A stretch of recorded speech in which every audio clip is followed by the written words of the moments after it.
Hello hello, আমি এখানে একজনকে খুঁজ। লাগছে তোমাকে কি আমি চিনি? আহারে, আর একটা মাত্র কাজ, তারপরে তোমাকে যাইতে দিব। আমার ছেলেরা কিউবান ছেলেদের সাথে যুদ্ধ নামছে, কোনো বন্দুক ছাড়াই।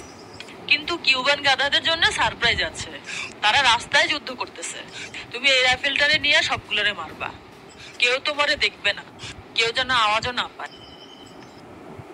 যদি এই কাজটা করে দাও তাহলে তোমাকে আর ভবিষ্যতে ডাকতে হবে না। ওকে মোটি আন্টি।